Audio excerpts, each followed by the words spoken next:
האם זה באמת סגולה בדוקה? הסגולה ללמוד בזה?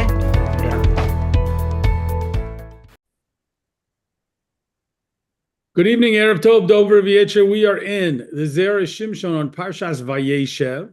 We're going to do a small piece this week, Os Zion, section number 7. And before we do, we're going to take a look at 3 psukim from our Parsha, and we're going to take a look at 1 Rashi from our Parsha. So the psukim are talking about the very, very famous episode of Yosef being sent by his father Yaakov to come check on his brothers and their plan to kill him originally. So this is Parshas Vayeshev, Perek Lamed Zayin, Psukim Yudches through Chaf. Vayiru oso merachok, and the brothers saw him from a distance.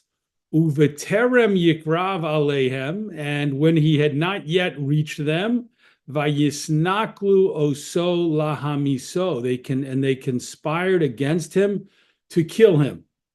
Next pasuk Yutes. Vayomru ish elochiv, and each one said to the other, Hine bal hachalomos halozeh bo. Behold, the master of dreams, this master of dreams is coming or has come. Next pasuk ve'ata, and now lechu v'nahargehu. Let us kill him. Let us go and kill him. V'nashlichehu be'achad haboros, and then we will throw him into one of the pits. Ve'amarnu, and we will say, Chayo ro'a acholoshu. A wild animal has eaten him. Meaning, after they kill him and throw his body into a pit, they're going to have to come up with some kind of cover story. So they'll say that they didn't harm him, but a wild animal killed him. V'nire ma yihiyu chalomosav, and we will see what will become of his dreams. The simple meaning of the last pasuk is that Yosef had told them, was very proud to tell them of his dreams in which he would become the ruler or the leader, and they would bow down to him, and they would be serve him. And so they're saying, once we kill him, we'll see what will become of those dreams. Obviously, none of those dreams could possibly happen in the future because they were planning to kill him. So now let's take a look at Rashi. Rashi on the words V'nire ma yihiyu chalomosav, and we will see what will become of his dreams. Amar Rabbi Yitzchak. Rabbi Yitzchak said, Mikra zeh omer darsheni. This pasuk says, interpret me. That expression is a way of saying that sometimes a pasuk is so impossible to understand at face value that it's as if the pasuk is calling out and saying, Darsheni, interpret me in a way that is different than the face value explanation. There must be something else going on, something deeper, something different than how we're reading it on face value. And then Rashi continues, Ruach HaKodesh Omeres Cain. The way to understand this pasuk is not that the brothers said, V'nire ma yihiyu chalomosav, let us see what will become of his dreams, but rather Hashem said that. Those words in the pasuk, that's Hashem's comment. Let us see what will become of his dreams. Haim omrim nahargehu. They, the brothers, said, we will kill him. V'hakasuv misayim, and the pasuk concluded, V'nire ma yihiyu chalomosav. Let us see, or we will see, what will become of his dreams. Nire davar mi yakum. Meaning, the words in the pasuk mean Hashem was saying, we will see whose word will be established. Im shelachem. Will it be your word, the brothers? Will you be correct in saying that Yosef's dreams won't come true? O sheli, or will it be my words by sending Yosef these dreams that will come true and that will actually happen in the future? That Yosef will be a ruler and all of you will bow down to him. It's impossible to say that they, the brothers, said the words, V'nireh ma yihiyu chalomosav, let us see, we will see what it will become of his dreams. You can't learn that the simple way, as people generally learn the pasuk, that the brothers said, we will see what will become of his dreams. Shemikivan sheyaharguhu, because they are going to kill him, but lu chalomosav, his dreams will obviously become invalidated or become nullified. So the way that this Rashi is usually or generally understood is that Rashi was saying it would make no sense for the brothers to say what will become of Yosef's dreams, will they happen or not? That doesn't make sense because they know they're planning to kill him. If they're planning to kill him, then why would they say after we kill him, what will become of his dreams? Obviously, his dreams will not take effect in the future because they have killed him or they're planning to kill him. Okay, now let's get into the Zera Shimshon. Section 7. Pasuk. The pasuk says, "V'nireh ma yihiyu chalomosav," and we will see what will become of his dreams. That, of course, is the pasuk we just read, or the third of the three psukim we just read. Pirish Rashi. Rashi explains, "Hamikra hazeh omer darsheni." This pasuk says, "Interpret me," v'chule, etc. She'i efshar sheyomru heim.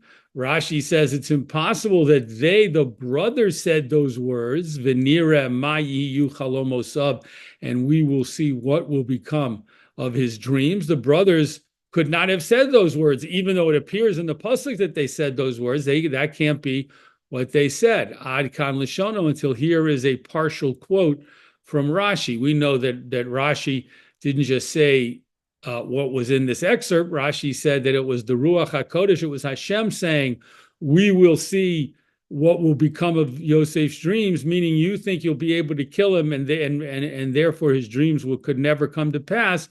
I gave him those dreams because I'm sure they will come to pass and I intend to see to it. So let's see, Hashem says, let's see whose view of the dreams will be correct. Koshe, there's a problem with this Rashi. V'halo, is it not true, minhag ha'olam kachu, that the custom of the world is like that? Shekishe echad magzim lechavero, when one person makes exaggerated threats to his friend, chavero meshiv lo lemochar, his friend chavero meshiv lo, his friend responds to him, L'mochar ani horegoscha, tomorrow I'm going to kill you. V'nireh ma koach yesh, and we'll see then what strength there is be'osan iyumim v'gizumim, in those threats and exaggerations she'asiso li, that you made to me. In other words, Zera Shimshon says, why is Rashi saying that the brothers could not have said what they appeared to say in the pasuk of let's kill him and see what will become of his dreams? That's actually how people do talk. That's a common way of people talking, and it appears to be a sarcastic way of people talking. Okay, Yosef told us about his dreams. Now we're going to kill him, and then let's see what happens to his dreams. Not actually meaning they want to see, or they are preparing to see what will become of his dreams. What they're saying is, obviously, then his dreams will come to naught, and they can never come true because we're about to kill him. We're moments away from killing him, and then let's see what will become of his dreams. It's an expression. Zera Shimshon says it's a way of expressing oneself that is not uncommon or rare. It's the way people talk, and therefore that could be exactly the words that the brothers said. Why is Rashi saying it's impossible that the brothers said, let us see what will become of Yosef's dreams? That's the question. V'yesh lomar, next paragraph, and we can say, she'ikar hadiyuk shel Rashi, that the main inference that Rashi was pointing out or making, who it was, midichsiv ma yihiyu chalomosav. It was from the fact that in this pasuk, it says what will become of his dreams. Shehaya lo lomar, the pasuk really should have said, mehayu chalomosav. What were his dreams? Meaning that the brothers should have said, once we kill him, what were his dreams from the beginning? They were nothing. Obviously, the dreams were nothing, but they should have said it in the past tense. What were his dreams? In the beginning, they were insignificant. They were meaningless. Elevadai tzarech lomar. But definitely you need to say, in other words, since the pasuk doesn't say those words, mehoyu chalomosav, what were his dreams, but instead the pasuk says, mayiyu chalomosav, what will his dreams come out to? You have to say, she'echav shel Yosef, the brothers of Yosef, hayu sovrim, they thought, she'ein mamash klal bechalomosav. There is nothing substantive at all in Yosef's dreams. That must be what the brothers thought. O sheba'u mehirhure libo. One possibility is that the dreams came from just thoughts, wishful thinking, and thoughts of Yosef's heart. Ve'enam klum, and they have no significance. Or shelo cholam klal. Or Yosef didn't actually have any dreams, and he was making up the whole story. Yosef, they thought, might just be coming and saying, I had this dream, because he wanted to taunt them, he wanted to poke fun at them, or he was dreaming, he was daydreaming about being the ruler over them and the most important brother. And so he said to them, this is what I dreamed about, but maybe he didn't have any dreams at all. The whole thing was a fabricated story. She'im ha'yisolahem svara, because if the brothers would actually have thought, shemin hashamayim heru lo osan hachalomos, if the brothers had actually thought that there was a possibility that Yosef actually had these dreams of leadership, chas v'shalom, God forbid, lo hayu poshtim es yadeihem bo, they never would have stretched out their hands to harm him. But rather, according to their way of thinking, Yosef hotze dibo ra'a alehem. Yosef had brought out evil reports against them, meaning Yosef had spoken lashon hara about the brothers by telling stories about them. For example, they did this wrong, they did that wrong, and they did wrong things, and that's what Yosef was telling his father. V'hamasaper lashon hara, and a person who tells evil gossip, ro'oi lahashlicho leklavim. It's appropriate to throw such a person to the dogs. And that's what they were saying. As we see in the next paragraph, it gets spelled out for us. Umishum hachi, because of this, meaning because the brothers thought, completely discounted Yosef's dreams and gave them no credibility whatsoever. Because of that, Omru, they said, Lechu v'nahargehu, let us go and throw him into and kill him. V'amarnu chayira hachalosu, and we'll say that a wild animal ate him. V'chalomosav ein bohem mamish, and his dreams are meaningless. She'afilu below harigoso, even without killing him, lo hayu choshishim lehem klal uchlal. The brothers were not the least bit concerned about Yosef's dream. So the Zera Shimshon here is either introducing us, or if you're already familiar with this approach to the understanding the story of Yosef and his brothers, so he's repeating this idea that the brothers did not put even the least bit of credence into Yosef's dreams. They felt from the beginning that Yosef's dreams were completely meaningless, and either he made them up completely from whole cloth, or he was daydreaming about it, or he actually had a dream at night, but the dream he had at night was only because he kept thinking and wishing that he would be in a leadership position over his brothers. And so he thought about it so much that he had a dream about it, but not that he actually had a dream which was giving him any information that Hashem wanted to share with him. That Yosef rejected completely. Next paragraph. V'shapir ka'omar, and it makes perfect sense now what Rashi said. Efshar sheyom ruheim. It's impossible that the brothers said the words "V'nireh ma yiyu chalomosav." Let us see what will come from his dreams. She'im hayu omrim kach, because if they had said those words, It would seem that they had some doubt about Yosef's dreams. If Yosef actually said, let's see what will come if the brothers had said, let's see what will become of Yosef's dreams, then that means that they had some doubt, that they thought maybe the dreams could possibly be true. And from a doubt like that, they would never ever have stretched out their hands to harm him. They could not harm Yosef if they thought his dreams were actually were perhaps a message from Hashem. And what Rashi concluded, Shemikevon, next page, top right column, Shemikevon sheyaharguhu bodlu chalomosav, since they would kill him, his dreams would be nullified. Hochi perusho, this is the explanation to that part of the Rashi.